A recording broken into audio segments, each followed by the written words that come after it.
Okay, so we're on a card. It's a bit of a bumpy... Oh my god! So it seems Skyrim has made the interesting decision to not work. Let's try this again. Okay, so we're doing something a little different today. We are watching two games at once.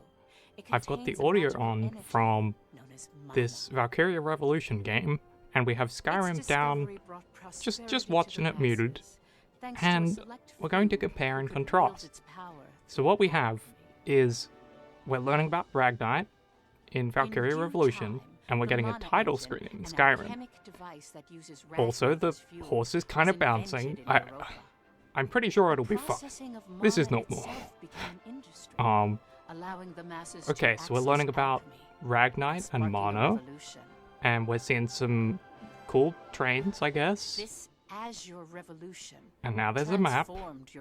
So what we're specifically looking at these two games for is that they both have cutscenes in the beginning.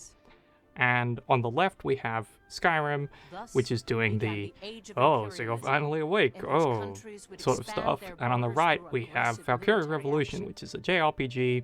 It's doing the typical, let's just have a massive cutscene dump at the start of the game. And the thing is that Skyrim is a massively successful title. It's well known for having a terrible cutscene opening, but it was successful anyway because people were so excited for Skyrim.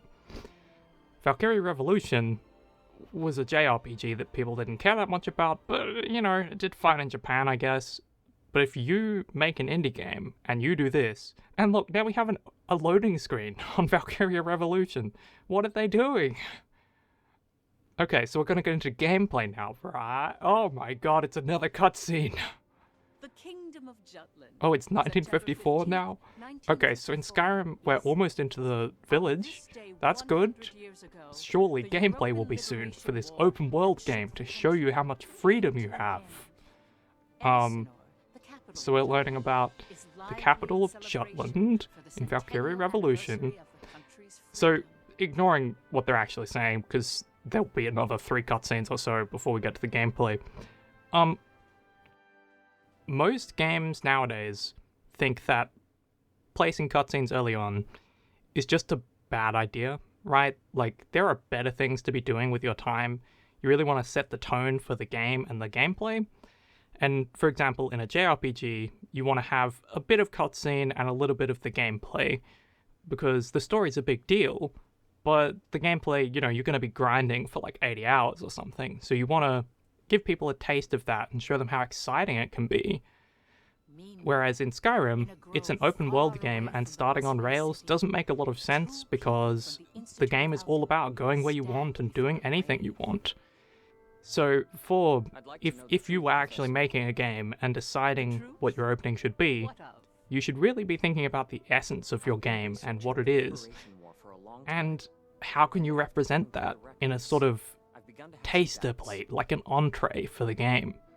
And what these two games both do is show that they're going to be absolutely boring. And Skyrim, look, I've played tons of hours of Skyrim. I think I've played like 100 or something. Skyrim is not a bad game. This is an awful opening and everybody skips it. Valkyria Revolution, I honestly saved just after these cutscenes and stopped playing because it's like 10 minutes of cutscenes and none of it matters. So right now we're learning that there's a bunch of people who are considered traitors, and now their grave is forgotten, but they actually might have done something secret that we don't know about. And it's like, we've already been introduced to the concept of the world and all of that. When you do a cutscene opening or a story-based opening, you're looking to raise dramatic questions, like, you know, what is gonna happen next, or what's the secret behind this, or what's this character's story? And Valkyria is just getting to this about 4.5 minutes in. They're bringing up, oh, there's a hidden truth behind the traitors. Whereas Skyrim is also getting to it about 4.5 minutes. Okay, we made it to character creation. Holy shit. Okay, like any person, we go to Khajiit and make a female Khajiit because cats are funny. We'll twiddle around things randomly. I think I decided to go pretty quick here to like represent the absolute best experience. Some people do enjoy character creation, so at least they got there within 5 minutes. But, the time is up. Oh my god. So, it looks like basically both of these games have not had any representation of what you'll be doing the rest of the time in the game. Except Valkyria Revolution, you will be watching a lot of cutscenes in this game, I'm pretty sure. Let's talk about that. So what did we just see? We saw a very janky cut in Skyrim. If we were listening to what happened in Skyrim, we were introduced to the fact that there's a faction called Stormcloaks. Ulfric is the leader of them, and he's on the cart with you about to be executed. You got to do character creation. That's about it. It's really information light. Whereas Valkyria Chronicles is information dense, but in a way that doesn't interest the player. It doesn't have a hook. You're told about Ragnite, a very important element in the game's fiction. For the purposes of the game, Ragnite is essentially magic. It makes people do cool battle things. And you could introduce the game by showing some characters that we care about, having a conversation that introduces us to them. And then we could get, via context, the idea that Ragnite exists and then be formally introduced to it later.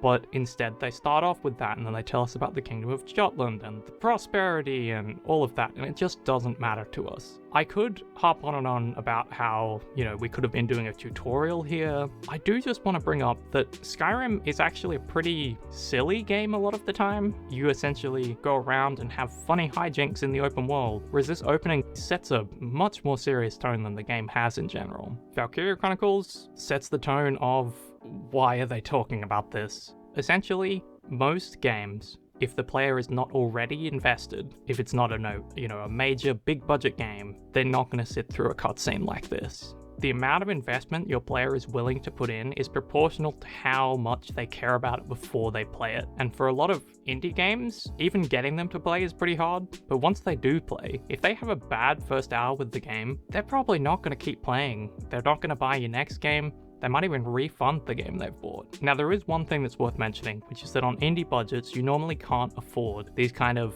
produced cutscenes with acting and lip syncing and all of that. So it generally comes down to indie games that lead with text boxes, which is even worse.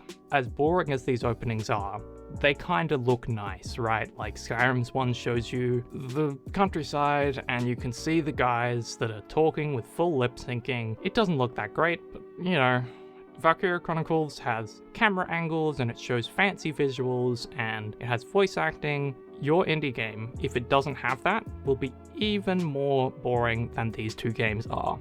And I think these were a total snooze. So I will probably try to avoid doing too many cutscene heavy games for 5 Minute Hook in the future, but this has been 5 Minute Hook.